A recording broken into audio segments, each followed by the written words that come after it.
Say, kids, what time is it? It's kind of like watching TV, but, in your car. 104.7 The Cave is Springfield's pure classic rock. Mike the Intern, Jay Stevens in the studio. Dark Side of the Stream. What a gem we found. Well, we kind of lied to you last time we talked about watching a new show on Netflix called Spycraft, but then late on Friday, or was it Saturday? Was it Saturday? It was Saturday. I think it was Saturday. It was Saturday. Jay texted me in a rush. Bro. Operation Odessa. You need to watch it. Operation Odessa on Netflix. So a hidden gem. Anytime Jay says it, he's definitely proven himself to me that if he says watch it, I watch it because it's either going to be good or it's going to be some really disturbing stuff. I kind of tread lightly. But Operation Odessa, I read what it was about, and I knew that there wasn't going to be some weird sex stuff in it. So I was like, okay, we're good. And as soon as it starts, Bro. I mean, like within like 10 seconds of the documentary, Scorpions. when the chain starts playing, and I'm like, okay, I can just see Jay sitting there at home in his track pants. He's on the couch. He's playing poker. He's not even really paying attention to it. Like, there's already been something that's crazy that's happened. He's still not even paying attention. Soon as Winds of Change starts, he's like, what? Stop What the hell's happening here? I got to. What the hell's going on here? Speedboats, chicks, 80s. Bro. Holy Miami, let's go. Let's go. So Operation Odessa is actually the name of a covert FBI, DEA, CIA operation, pretty much every law enforcement that was in Miami at the time, looking into a bunch of different aspects of not only the South American drug trade, but also how it was getting into the country and through certain individuals, the mafia, and later on, a bunch of other things were involved. But it tells the story of three different individuals. And I think over the next couple breaks, let's just kind of focus in on each guy. So there is a main guy here. I kind of think there was a main guy. Tarzan. Yeah, Tarzan. And he's a Russian dude, and he comes to New York in the early 80s and basically starts working with the Gambino family as an enforcer. One day he wakes up, and his good buddy's gotten shot. And he thinks, holy crap, this dude's heavy. And if he can get killed, I can get killed. So he goes back to the family, and this is surprising as hell they let him do this. But he's like, look, I don't want to get killed. I want to go somewhere else. And they said, well, why don't you go down and be our guy in Miami? So he goes down there with all the money he made in New York and opens a strip club named Porky's. Which ironically was in another documentary I was watching, the McMillions documentary, that they talk about some of the same characters in that as well. That was all kind of tied together. Wait a minute, that's right. Yeah. That one guy was one of the winners. That one guy was one of the guys, yeah. Wasn't it? Yep.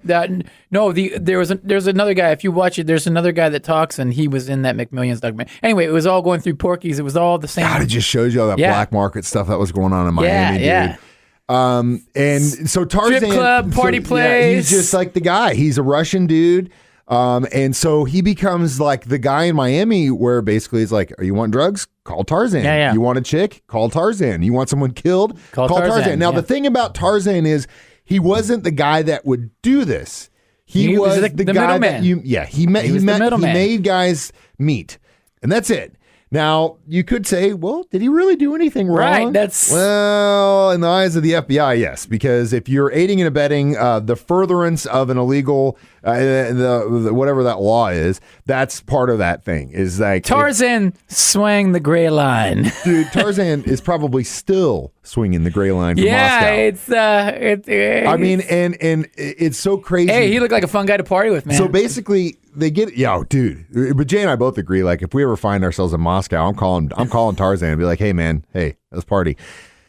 So he's like the guy to get stuff, and it starts off early on where he actually meets his partner through Vanilla Ice. Right. And his partner is this guy who deals in exotic cars, and he has a marina in Miami who actually a lot of expensive boats are at. Vanilla Ice is one of them. Gloria Estefan was another. There were a bunch of other people, and along with the drug cartel who were buying cigar boats from this dude and running cocaine into the country. Next break, we'll get into what that guy, how his one all of a sudden stretched his business plan.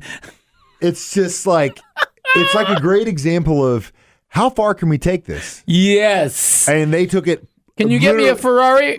Can you import me a Lamborghini? Sure, I can import you a Lamborghini. How about 200 motorcycles from Russia? Yeah, I can do that for you. We can get that. What else can you get? And we'll find out what else you can get in Russia.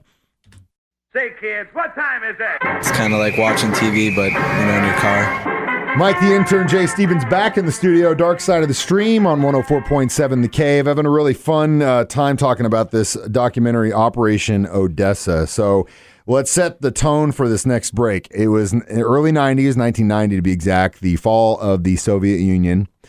And they basically say in this documentary that if you knew the right people in Russia, you could literally get whatever it is you want because A, no one was making any money. Yeah. B, no one was running the show. So it was just all these like pseudo power individuals that had all the, like, because I mean, the arms race went literally right up into the day it fell. So you think about the Russia and the United States just doing arms races. They were spending money on high-tech gear, but then all of a sudden when it crumbled, they still have all this gear, but it's just sitting there. And this dude Juan was like, yeah, I'll get you fast boats. Yeah, I'll get you Ferraris. Yeah, I'll get you motorcycles. And he would just literally go over to Russia, load up a container of motorcycles, pay, bring it back over here. It was crazy. He was used to, because the black market car thing was kind of how he got into it. He talked about how when BMW came out with a new model, they hadn't really been released to the world yet, and all the Cali cartel guys wanted one. Yeah. So he basically, how he got into this was he flew to Switzerland, got 5 of these vehicles, put them on an aircraft carrier and sent them back to Colombia, and they were the first 5 people in the world to have these cars, the Cali cartel, because they paid the money for it. He could make it happen. So he meets Tarzan through Vanilla Ice. It's just because, like, it doesn't, you can't, you literally can't write this. That's what I'm saying. The best documentaries are the ones that if you told the story in a Hollywood movie, you'd go, come on, this is way too fake. Nobody's going to believe this, but this is real life stuff. But that's where Vanilla Ice was from. He's from Florida guy, and that's, it makes sense. So they basically start off with a lot of the Cali guys or Colombian guys. I don't know if it was necessary. It could have been the Medellin cartel for all I know. They wanted motorcycles, and they went out to Russia, and in the fall of Soviet Union's happening, and they basically rent a military helicopter for like $200. They end up like convincing the police that they're like from Moscow and like, government people. They go to this motorcycle factory and they buy 200 of these damn things at like $200 a pop and make a ton of money bringing them back. And the cartel's like, man, you guys can get things done. Yeah. So let's escalate. You know what we want next? Military helicopters, ones that can pull like 10,000 kilos. Yes, we want you to go to Russia and buy helicopters. So they're like, okay, so we'll do Tarzan calls somebody. And they find somebody, and they go back and they organize this deal. I think they got these helicopters for like under $1 million. I mean, they say that if you could, like now, if you were to buy one, it's like 10 million, but they were able to get these things for under $1 million. So their cut was pretty big because the cartel's like, we'll pay this, you make it work. And so they're like, we can undercut these guys. Yeah, whatever and make we can more get money. it for, we're making money. So Juan and Tarzan go out there. They get the helicopters. Juan leaves. Tarzan stays to make sure they get out of there. They're about to fly off the tarmac in Russia. Then all of a sudden, the mafia shows up. And they're like, whoa. They're shaking them down. We're not getting paid for this. Who said it was cool for you guys to take Russian helicopters out of this country, and why didn't we get paid? So instead, at the time, I bet Tarzan could have said, yeah, what do you want? We'll pay. Right. Because they had made so much money. But instead of saying that, I can get you cocaine. He goes, I'll get you cocaine. I know Pablo Escobar. And at this point, I'm like, did he really know? No, he didn't know. He calls Juan, who then pretends to be Pablo. Hey, Pablo, can you come back to Moscow and negotiate? Flies out there and pretends to be Pablo Escobar, Juan, bro. Yeah, Juan, who is white as dressing or a wedding gown. You can't make this up. He did not look anything like Pablo Escobar at all. He sits in the room with these like hardcore mafia dudes who are basically running the show in Russia now. And says, okay, what do you want? And they go, well, what can you get us? And he goes, I don't know. It just depends on what the product. And they go, 50 kilos. He's like, 50 kilos? You're wasting my time. What the hell are you doing flying me out here for 50 kilos? So he basically sets up a deal to deal cocaine. Bluffing the whole time. And they set it up. Yeah, and they go, okay, we'll take more. That's what we'll do. And then they start taking pictures with him. Yes, we're with Pablo. Escobar. It's so amazing. So then So they get the helicopters. They sell the helicopters cartel. They get him back here. They get him to the cartel. And wow. then the next thing they want is a nuclear submarine. Can you get us a submarine? The thing that blows my mind is like, even now, like the way Tarzan tells the story, he's like, so I just called this dude I knew in St. Petersburg, and he goes, okay, give me a couple days. And he calls back like 2 days later. He's like, so do you want one with missiles or one without missiles?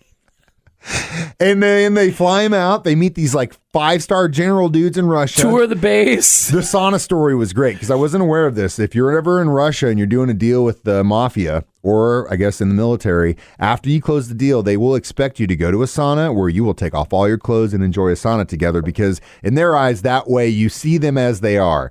Now, the best deals are made completely naked. Yeah, I guess that's true. The next guy we're going to talk about, our next subject, Tony, didn't want to have anything to do with this. He's like, I'm not doing it. But Tony at one point, is the legit and Tarzan's gangster. Oh, dude, Tony is the best guy in this whole documentary. I guess not really, but we'll get there. Tarzan comes out in the middle of the sauna and he looks at Tony. He's like, you got to come in here, dude. These guys are like, where's he at? And he's like, I'm not doing it. I'm not getting naked with you guys. South American culture, when it comes to certain things like that, completely different than Russian culture. It's just different culture. And the way Tony tells these stories, like he's just a really good storyteller. But cold gangster. And who knows where he is, because you're meeting him on like an airplane somewhere in South Africa. Is where it says. Yeah. Man. So at one point, Tarzan comes out to Tony. He's like, all right, well, if you're not going to go in there, these guys are. He's like, what? He's like, they'll sell us a nuclear bomb. They'll sell us an atom bomb. I don't want a bomb. And Tony's like, what are we going to do with the bomb? And he's like, I don't know, man, but we can get one.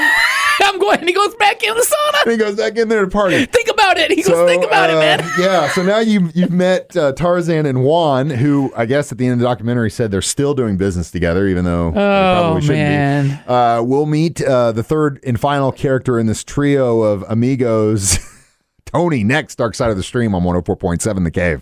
Say, kids, what time is it? It's kind of like watching TV, but, in your car. Jay Stevens, Mike the Intern, Dark Side of the Stream on 104.7 The Cave, discussing Operation Odessa, Netflix documentary. Hidden gem, boys and girls. Very good documentary. Now, we've met Juan, we've met Tarzan, let's meet Tony. If you've ever seen the movie Scarface, it starts off with a bunch of people getting let into Florida off of refugee boats. Yeah, talk about the American dream. Well, Tony thanks President Jimmy Carter for allowing that to happen, because he said that I got off this boat, and it's just like Scarface, man. I mean, it's literally the same thing.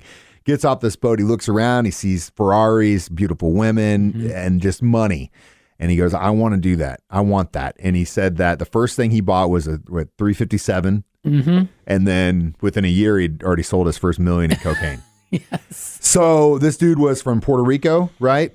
I think he was Puerto Rican, something like that. Anyway, he was the connection between the cartels and Juan and Tarzan, and he was a drug runner, and there was a lot of things that he was involved in. Still to this day, wanted by the FBI. They still don't know where he is. Wanted by the cartel. Yeah, and we'll get to that in a second. But Tony, it's so funny because they set it up, Juan and Tarzan, the guys. They're like, you're never going to get him to talk. Hey, you're never going to find him. He's like, no, Tony, no way. He's never going to talk. Tony's not going to talk. And Tony was the best talker of all. Tony was the best interview out of all of them, because the way he talks about these guys, and he tells it like it is. The funniest stories he's telling. Oh my God, it's so good. It's so good.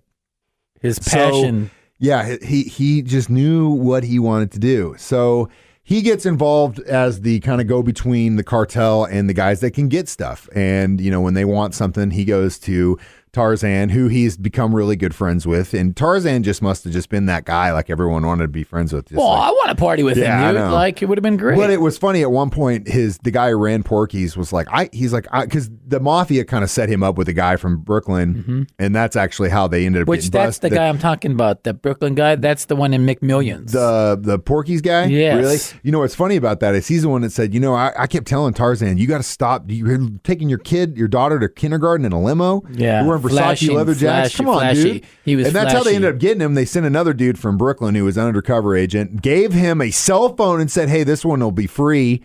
Use this. And the dummy used They all knew it. That was trapped. He just kept using it. At one point, they get him on a conversation and say, hey, drop that phone, you moron.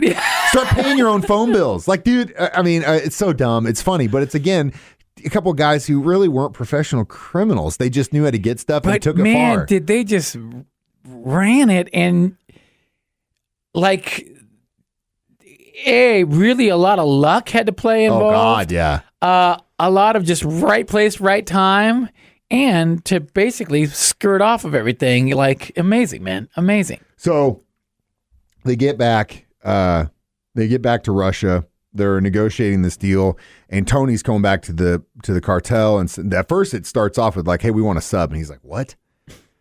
And they're like, "Well, how much would something like that cost?" And he goes, "I don't know, $50 million." And so that's kind of how it starts. They negotiate down. I think he ends up at 35 something, million. yeah, somewhere like that. The three of them go out to Russia. They go out to this military base. Again, this just gives you an idea of how like no one was running the show in Russia at the time before, or the Soviet Union. They are allowed onto the military base with these generals. They're able to go into the submarine, go down, check out all the defense systems, all the stuff that works on it, how you deal with it, all that stuff. They get done, they get out, and Tony's like, they're going to want evidence. We need pictures. And Tarzan's like, what? We're and they're pushing our luck now. And he's like, Tarzan had this camera. He's taking pictures all the time. So he goes back to the captain of the boat or the general, and he's like, hey, they want proof. And he goes, you're not taking photos. That's not happening. And I don't know I don't remember how he convinced them. I think he did something. Said that we have to. Oh, no. He gave him $200. Oh, that's right. He gave him $200. That's what he did. He goes, so I thought a minute. I was like, I'll give you $200. He's like, these guys are making $20, $30 a month. I gave him $200. He's like, okay, let's do it. So they take all these pictures on this, with these subs on a Russian naval base. And the funny thing is, like Tarzan, this is how careless these guys were. They said he had these pictures developed on his desk in Florida. Hanging on his desk. It's like you can look down there. He's standing there with the Russian general in front of a sub. It's just amazing, so man. They go back to the cartel like, it's a done deal. We can do this. We need to get payment. So here's where Tony comes in. I guess he kind of smelled three payments of $10 million, right? Well, this is before that because he kind of knew what was coming. He could tell that they were closing. Oh yeah. He knew that the writing was on the wall. That he knew that they were being down. careless. He liked him, but he also knew from being a professional that these guys were being careless and eventually they were going to get busted. So he didn't want any part of that, but he wanted to set himself up. So he goes back to the cartel. And the balls on this guy you couldn't even fit him into this station for pulling something like this off. And he goes to the cartel and he says, yeah, it's a done deal, $35 million. And they go, okay, we'll give you 30. Wait, no. Don't give me $35 million now, just so that we don't have to move that kind of money, whatever. You give me $10 million now. In 2 weeks, give me another $10 million. 10 weeks, give me another $10 million. And I said, okay, great. They give him $10 million and he just vanishes. Knowing full well that he wasn't going to come back. Runs to Switzerland. Tells his buddy goes into it. Yeah, the Amsterdam thing. He calls his buddy. He's like, hey, I need you to come. I need to stay replaced. I need your garage. He comes in. Said he had what, 10 grand laying on the table. On the counter. He said, and he goes, here's what I want you to do. Pack your bags, take your girl, and disappear for 2 weeks. Go on vacation. Everything's cool. You'll have another $10,000. I just don't want to see your face. Yeah, I don't want to see your face. I don't want to see you. I don't want to. And I love how he says after all this is done, he's like, you know what $10 million looks like? A lot. That's a lot of paper. A lot of paper. And I can't believe he got it into the country. So anyway, amazing, dude. Gets it in there. And then he said the first thing he did was made a drink. And I was like, I could see it in his eyes, like the crushing amount of stress dude and is pressure. Hiding from the cartel and the FBI at this point. Kill him. In the meantime, they have contacted Juan and Tarzan. Juan, like, where's your buddy? Where's your buddy? Take us to where his family lives. All this stuff. And Juan's like, I'll do whatever I can. I don't know anything about this. We didn't tell him. We told him that we needed to do the deal, but we have nothing to do. We're not hiding, obviously, so we don't have your money. And they probably figured that out pretty quickly, but they wanted him to find him, and they're like, no, there's no way they're going to find him. Well, it's the balls on him again is to try and do it again. Yeah, he goes, well, wait, they're going to give us another $10 million. $10 million. I'm going to try to get that second $10 million. He puts a crew together, and he goes out there to try and sneak another $10 million and test them, and they're like calling him like, okay, we're going to do the drop. Where are you? And just to test him, he's like, I'm in this taxi that he's watching, and they just 20 guys just jump in the taxi, take it off, and he's like, okay, time to skedaddle, and he leaves. It was so funny at the end of his interview about how he goes, man, I spent that $10 million so fast. It makes you wonder what he's still into. So funny. Because he's got to be surviving somehow, and he's got a private jet, so he's not doing too bad for himself. Bro. We'll get to the lesson learned here, if there is one. Dark Side of the Stream next on 104.7 The Cave. Say, kids, what time is it? It's kind of like watching TV, but, in your car. Mike, the intern, Jay Stevens, the finale of our Dark Side of the Stream on 104.7 The Cave, talking about Operation Odessa. So eventually, Tony rips off the cartel for $10 million. The feds close in on Juan and Tarzan. They arrest Tarzan first after he drops his kid off at school. And they initially get him to flip. Basically, he didn't want to lose his kid, and they use that against him, which, they sometimes do. And he flips on Juan, who they then go after, but then they end up getting the case thrown out against him, so he walks scot-free. Tony at one point says, I was going to give them a little windfall because they were my friends, but I ain't giving them no money to that rat because he ratted out on him. I'm like, dude, OD to the core, man. But Tarzan got basically kicked out of the country. He's now living in Moscow. Juan is, I believe, still in South Florida. Still doing his thing. Man. He says he still works with Juan. They're still friends. Tony still, I'm sure they still talk. Tony's still kind of just going wherever he can, and just a crazy story that these individuals live. Yeah, amazing tale. It's like Motley Crue, but a bunch of cons, like the luckiest dudes alive. Luckiest con man alive. So great documentary. Watch it. 2 thumbs up from me for sure. I know 2 thumbs up from Jay as well. Operation Odessa. Now I think we should try and do Spycraft next, unless Jay finds another gem. I find another hidden gem, guys. Hey, man, that's the way Dark Side of the Stream works. Jay patrolling the deep end of Netflix. And we're going to get even more professional because I'm going to say subscribe to our podcast if you haven't already. That's so great. That's what they say, right? Yeah, subscribe, subscribe, share our podcast, guys. Get your friends to watch it or listen to it. Whatever. We're trying to make this thing work. So Dark Side of the Stream, 104.7 The Cave.